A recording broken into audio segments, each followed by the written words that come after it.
I knew something was wrong the moment my card declined. It wasn't dramatic. No alarms. No messages. Just a quiet, polite beep at the grocery store, followed by the cashier's awkward smile. Maybe try again? I did. Same result. I forced a small nod, stepped aside, and checked my phone.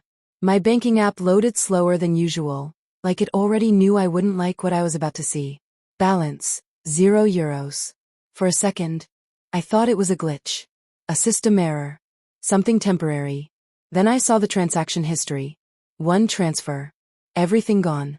My chest didn't tighten. My hands didn't shake. I just stood there, staring at the screen, reading the same line over and over again like it might change if I waited long enough. Transferred out. Entire balance. To an account I didn't recognize. I already knew who it was. Vanessa. I left the store without the groceries. Didn't say a word to anyone. The walk home felt longer than usual, like the air itself had thickened. When I opened the front door, the silence hit me first. Then the emptiness. Her shoes were gone. Her coat was gone. And just like that, so was she, too. I didn't call her right away. Most people would. Panic. Demand answers. Chase. I didn't. I walked through the apartment slowly, like I was documenting a scene. Every detail mattered.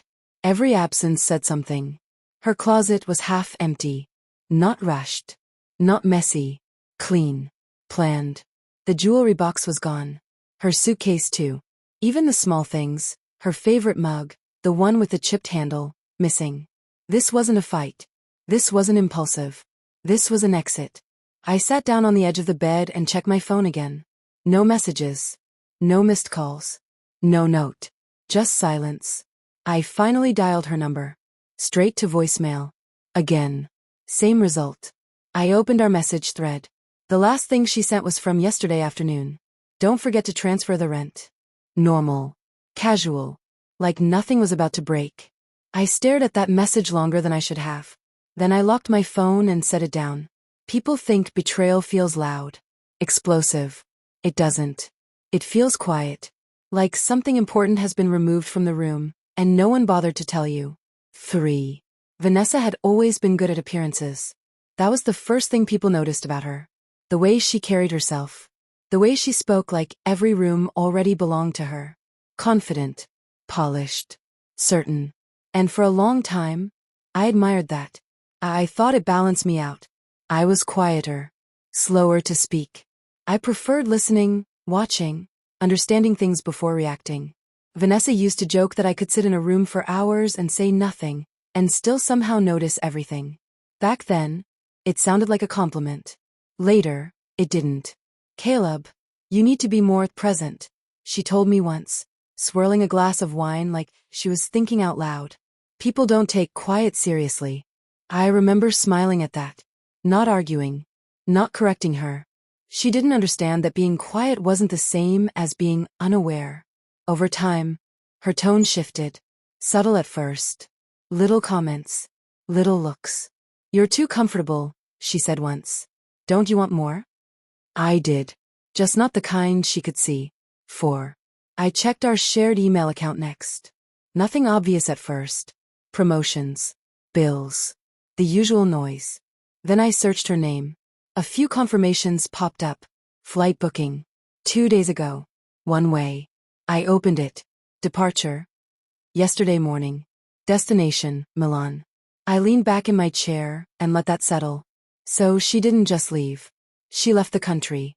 Another email caught my eye. A hotel reservation. 3 nights, prepaid. High-end place, the kind Vanessa liked to post about online. Everything lined up too neatly. Flight. Hotel. Money gone. She hadn't just planned this. She'd built it. I opened her social media next. No posts yet. No photos. But she had been active. A few likes. A comment under a friend's picture. Normal behavior. Carefully normal. I closed the apps and sat there for a while, thinking. Not about where she went. Not even about the money. About timing. Because Vanessa didn't do anything without a reason. And if she chose now, then something else was already in motion. 5. I made coffee. Not because I wanted it, but because routine matters when everything else breaks. The machine hummed like it always did. The same sound, the same smell, the same quiet kitchen. Nothing outside had changed. Inside, everything had. I took a sip and sat by the window, looking down at the street. People moved like they always do. Fast, distracted, unaware of anything that isn't theirs. For a moment, I let myself imagine what most people would do in my place. Call the police. Freeze accounts. Panic. But none of that felt right. Not yet. Because the truth was, Vanessa thought she had won. She thought she had taken everything. That belief was important. More important than the money itself. I set the cup down and reached for my phone again, scrolling through the transaction details one more time. The receiving account. The timestamp. The routing path. I recognized parts of it. Not enough to act. But enough to understand one thing clearly. This wasn't over. So I didn't chase her. I didn't call again. I didn't react. I waited. Because sometimes, the smartest move isn't to stop someone. It's to let them run. Just long enough. 6. The first night alone felt normal. That was the strange part. No shouting. No broken things. No dramatic ending. Just an empty apartment, and the quiet hum of the city outside my window. I didn't sit there wondering where Vanessa was. I already knew. Milan. What mattered more was what she thought. She believed she had walked away clean. That she had taken everything of value and left nothing behind. That belief gave her confidence. And confidence makes people careless. I opened my laptop and logged into a system I hadn't touched in weeks. Not my personal accounts. Something deeper. Something most people never even hear about. Layers behind the apps people trust. Transaction routing. Authorization paths. Invisible infrastructure.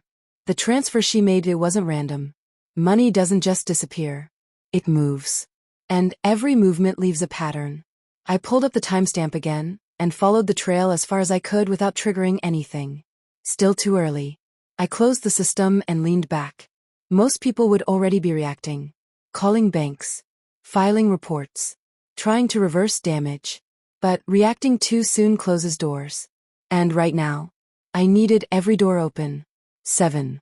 Vanessa used to say I worked in tech. That's how she explained me to her friends. Simple. Vague. Forgettable. And I let her. It was easier that way.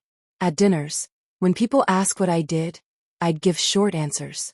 Back-end systems. Infrastructure. Security layers. Words that sounded technical enough to end the conversation quickly. They'd nod, lose interest, and turn back to Vanessa. She was better at those moments anyway. More engaging. More visible. I preferred it like that. What she never understood was that the systems I worked on weren't small. They weren't side projects or apps you could delete and forget. They were foundations. Frameworks that handled movement, data, access, money. Things people assumed just worked. I didn't build everything alone. No one does. But I helped shape parts that mattered. Parts that connected other parts. Quiet work. Important work. Invisible work. And Vanessa? She never once asked me to explain it. Not really. She just saw the surface. My routine, my quiet nature, my lack of interest in showing off, and filled in the blanks herself. That I was comfortable. That I was small. That I was safe to outgrow. 8. The signs had been there long before she left. I just didn't stop them. It's easy to look back and pretend you didn't see something. Harder to admit you noticed, and chose not to act. Vanessa started going out more. At first, it was harmless. Work events. Dinners. Networking. That's what she called it. Then it became something else. Late nights. New names I hadn't heard before. People who existed only in her stories, never in our shared life. Connections, she said once, scrolling through her phone. You wouldn't get it. It's about moving up. I didn't argue, but I listened. Patterns form when you pay attention long enough. She talked differently too. Less we, more I.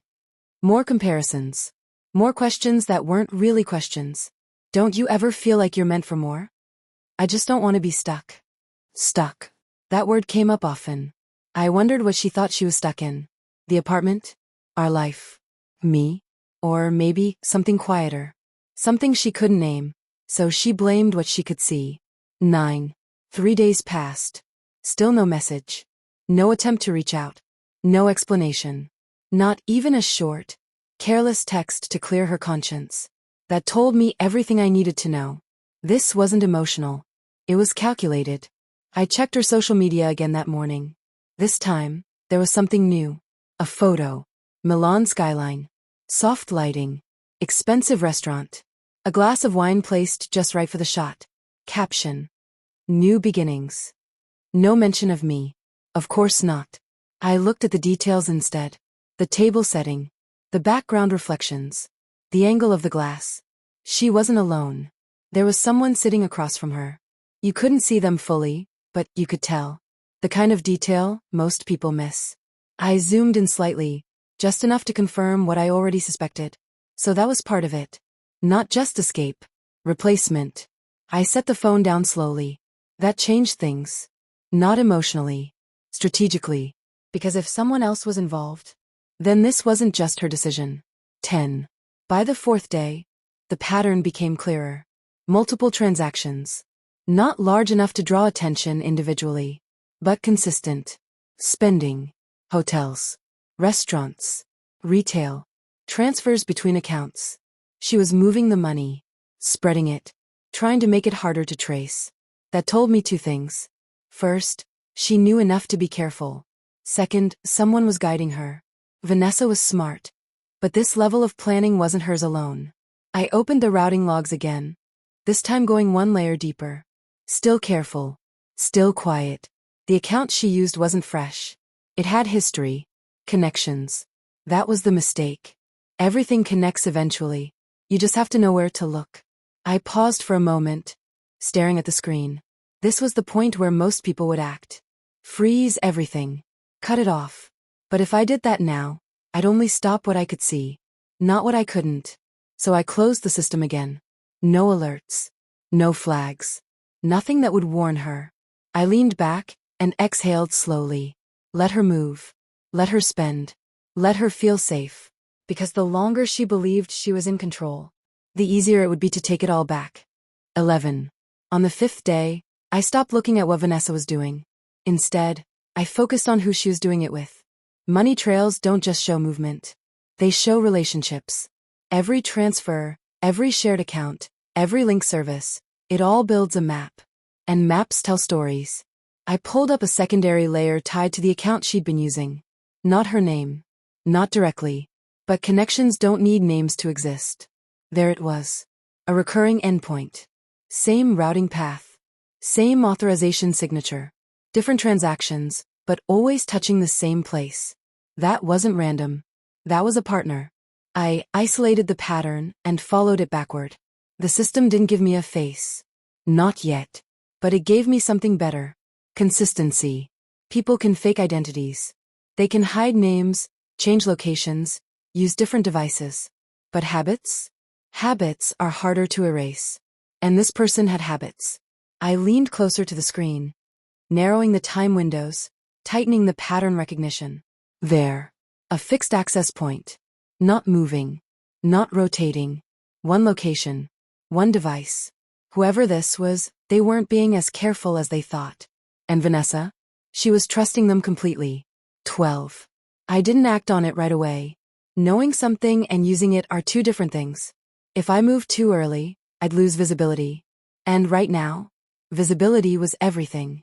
Instead, I built around it. Quietly. I set up passive tracking. Nothing invasive. Nothing that would trigger alerts. Just observation. Watching how often the connection appeared. When. How long it stayed active. Patterns again. Always patterns. By the end of the day, I had a clearer picture. The access point came alive mostly in the evenings. Late. After 9 p.m. That matched the timestamps on Vanessa's posts. Dinner hours. Social hours. Time she'd be out, distracted, focused on appearances. Which meant this person handled things when she wasn't paying attention. That told me more than any name could. Control. Subtle. But real. I stepped away from the screen and let that sink in. Vanessa thought she was in charge of her new life. But the structure around her said otherwise. Someone else was steering pieces of it. And if I was right, then she wasn't just running away. She was being led. 13. I went back to something I hadn't checked yet. Old data. Before she left. Before Milan. Before everything shifted. People don't just appear out of nowhere. They enter slowly, then all at once. You just have to catch the moment they cross the line. I pulled up archived activity tied to our shared accounts. Nothing obvious. Just general usage patterns. Then I filtered it. Late nights. Private browsing windows. Unusual login attempts. There. About 6 weeks before she left. A new device pinged the system. It didn't stay long. Just enough to connect, then disappear. At the time, I ignored it. Now, I looked closer. Same signature. Same underlying structure as the current endpoint. So this person had been there earlier. Not physically. Digitally. Watching. Testing. Setting up. I sat back, letting the timeline form in my head. This wasn't sudden. It was built. Step by step. Carefully. Vanessa didn't wake up one day and decide to leave. Someone helped her get there. Slowly shifting her perspective. Feeding her ideas. Making her believe the life she had wasn't enough. I exhaled slowly. That wasn't betrayal alone. That was influence. 14. That night, I didn't open my laptop. I needed distance. Not from the situation, but from reacting to it too quickly. Instead, I sat in the dark living room, thinking through timelines. If this person had been around for at least 6 weeks, then they had time. Time to gain trust. Time to build a story. Time to position themselves as something better. Better than me. That part didn't bother me the way it should have. What mattered was why. People don't invest that kind of effort without a goal. And the goal usually isn't emotional. It's practical. Money. Access. Control. Vanessa had all three. Or at least, she thought she did. I stood up and walked to the window, looking out over the quiet street below. She believed she had taken everything. Every cent. Every advantage. But she never asked how it all worked. Never questioned where things connected. What depended on what. She saw balances. Numbers. End results. Not the systems behind them. And that was the difference between us. She took what she could see. I built what she couldn't. 15. On the 7th day, I made the call. Not to the bank. Not to the police. Something quieter. More precise. I stepped outside, letting the cool air settle my thoughts, as the phone rang once, twice. Then a voice answered. Calm. Professional. Familiar. I was wondering when you'd reach out. I didn't introduce myself. I didn't need to. You've been watching, I said. A pause. Then, of course, you built half of this. You think I wouldn't notice something like that? Fair. I leaned against the railing, eyes on the empty street. I need full access, I said. No restrictions. Another pause. Longer this time. You know what that means, the voice replied. I do. And you're sure? I didn't hesitate. Yes. A soft exhale on the other end. All right, they said. I'll unlock it. But once it's active, there's no going back. I'm not planning to. The line went quiet for a second. Then, give me 10 minutes. The call ended. I slipped the phone back into my pocket, heart steady. This wasn't reaction anymore. This was control. And in 10 minutes, everything would change. 16. Exactly 10 minutes later, my screen changed. No notification. No sound. Just access. Deeper than before.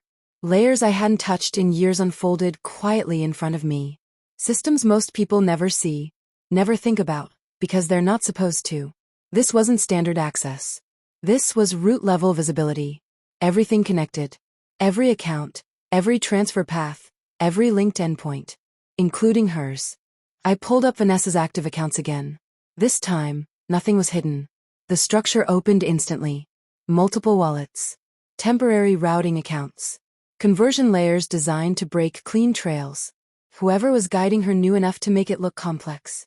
But complexity only works from the outside. From here, it was simple. I traced the primary flow. Her main balance wasn't where she thought it was. It had already been moved once. Split. Redirected. Part of it sitting untouched. Waiting. The rest. Cycling through controlled channels. Not hers.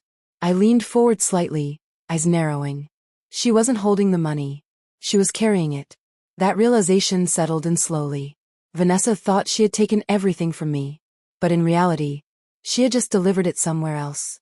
17. I followed the endpoint again. This time, with no barriers. The fixed access point lit up instantly. Same device.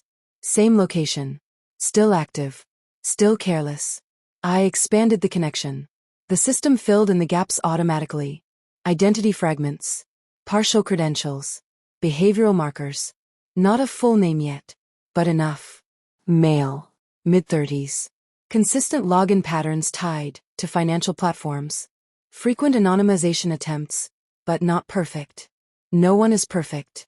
I tracked his activity alongside Vanessa's. Side by side.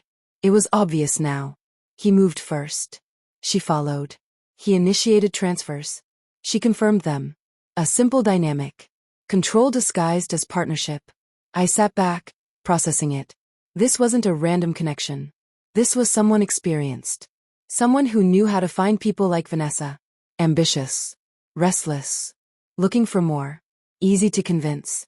Easy to guide. I pulled one more thread. A linked account. Older. Used sparingly. But still connected. And this time, a name appeared. Not public. Not searchable. But real. And now I knew exactly who had been standing behind her this whole time. 18. I didn't say his name out loud. Not yet. Names give things weight. And right now, I didn't need weight. I needed clarity. I opened his profile layer quietly, scanning through fragments. Financial activity. Movement patterns. Previous connections. This wasn't his first time. That much was obvious. Different accounts. Different structures. Similar patterns. He didn't just guide people. He used them. Built trust. Created opportunity. Then redirected value. Always clean. Always distant. Until now. Because this time, the system he stepped into wasn't unfamiliar. It was mine. Not completely. Not entirely. But enough. Enough that I understood its deeper behavior. Enough that I could see what he couldn't. And what he couldn't see would matter. I checked Vanessa's current balance again. Still decreasing. Still moving. Still under the illusion that she was in control. I almost felt something then.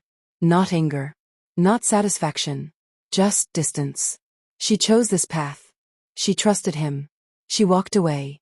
And now she was standing in the middle of something she didn't understand. With someone who understood it too well. 19. I needed one more piece before I moved. Confirmation.